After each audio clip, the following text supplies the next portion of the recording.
এই দুর্গ থেকে নিচের দূরত্ব 100 ফুট। এইখান থেকেই রানী লক্ষ্মীবাঈ তার শিশু সন্তানকে নিয়ে ইংরেজদের কাছে মাথা নত না করে যে সমস্ত ভারতীয় তাদের জীবন উৎসর্গ করেছেন তাদের মধ্যে অন্যতম হলেন ঝাঁসি রানী লক্ষ্মীবাঈ। আজকের এই ভিডিওতে ঝাঁসি রানী লক্ষ্মীবাঈয়ের বীরত্বের কাহিনী তুলে ধরব, যা আপনাকে অবাক হতে বাধ্য করবে।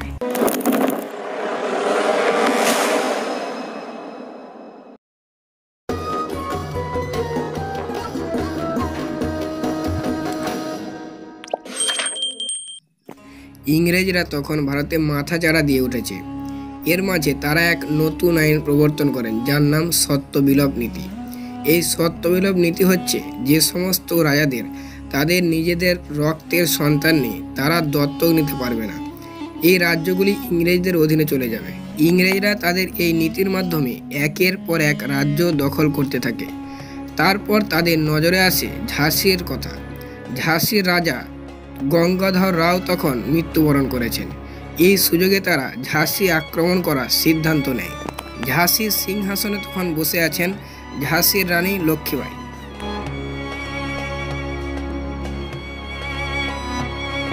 ইংরেজরা যখন তার দুর্গ আক্রমণ করতে এসেছিল তিনি সোচ্চার হয়ে বলেছিলেন, মেরি ঝাঁসি নেহি দুঙ্গি। এর অর্থ হচ্ছে আমার ঝাঁসি আমি দেব না।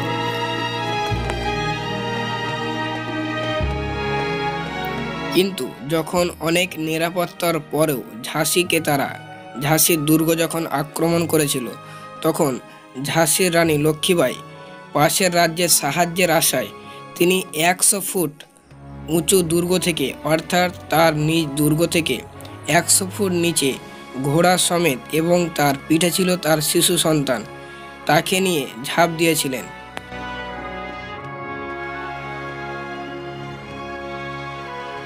ঝাঁসির রানীর এই সাহসিকতা পুরো পৃথিবীর মানুষকে অবাক করে দিয়েছিল। শেষ পর্যন্ত ঝাঁসির রানী লক্ষ্মীবাঈ প্রাণপণ যুদ্ধ করেও শেষ পর্যন্ত তার রাজ্য টিকিয়ে রাখতে পারেননি। তিনি ইংরেজদের এক যুদ্ধেতে মৃত্যুবরণ করেন। কিন্তু তিনি যা দিয়ে গেছেন তা ভারতের স্বাধীনতা সংগ্রামীদের এক নতুন প্রেরণা।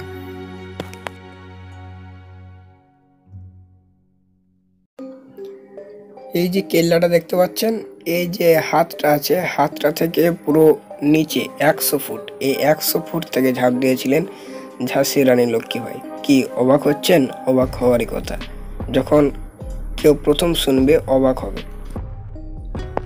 ঝাঁসির রানী লক্ষ্মীবাঈয়ের এই অদম্য সাহসিকতার পরিচয় আমাদের মনকে সত্যি অবাক করে দেয়।